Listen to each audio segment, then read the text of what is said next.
All right, to the latest now on the war between Israel and Hamas. There is fresh talk that a deal to release some of the hostages held by Hamas is closer. That is happening as Israel's military says its ground forces are now moving in on a city in northern Gaza.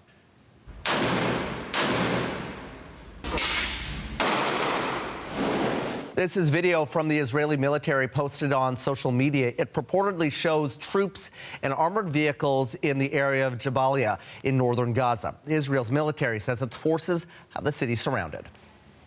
Let's go live now to Briar Stewart with our CBC News team in Jerusalem.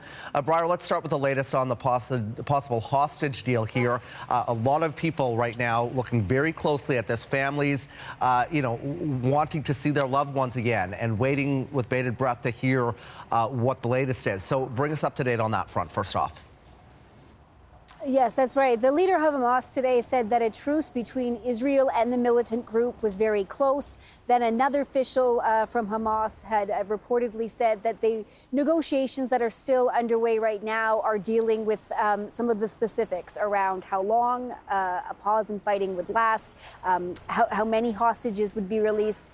It's been reported that there would be a hostage exchange between women and children who are trapped in Gaza, some of the 240 hostages that are believed to be there, and in exchange for Palestinian women and children who are in detention in Israel.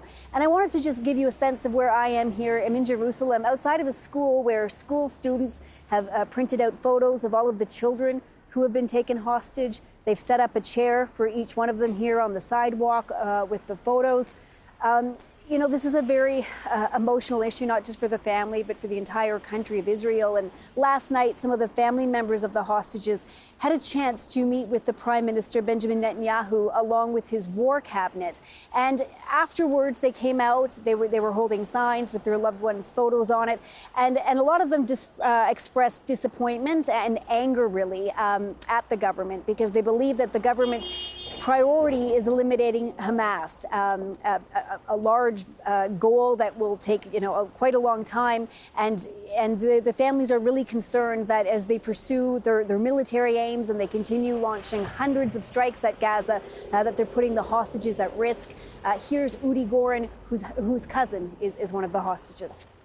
Taking down Hamas, we keep hearing from them, is going to take months or years, and it's going to take a long time. On the other hand, the other objective is time sensitive. People are dying. We know that for sure. Then we all feel, especially when we're talking about our families, that this should be the top priority. That's right. The government has said that the hostages are their top priority, but the families really see this disconnect because it's believed that the hostages are likely being held in smaller groups underground in that vast network of tunnels. But the families say that as long as Israel keeps striking them, keeps targeting Hamas, they are putting the hostages at risk. I mean, we know that a few of them have been found dead already. And so this is just what the families are so very concerned about. Now, Israel's government has kept silent about any prospective deal. But two Israeli stations today are reporting from unnamed officials that one is close and it could be reached within hours. Within hours. Okay. So, Briar, while these hostage negotiations continue, the fighting also continues. Let's get the latest update there. That's right. The fighting remains very intense throughout all of Gaza. You mentioned the Jabalia neighborhood, the Jabalia refugee camp in the north. Israel has targeted that overnight, and we understand that the ground troops have encircled it. Health officials in Gaza have also said that 20 people were killed in a bombardment in Nuseirat camp. And also, the World Health Organization says they've received requests from 3 hospitals to evacuate all of the patients that are still there.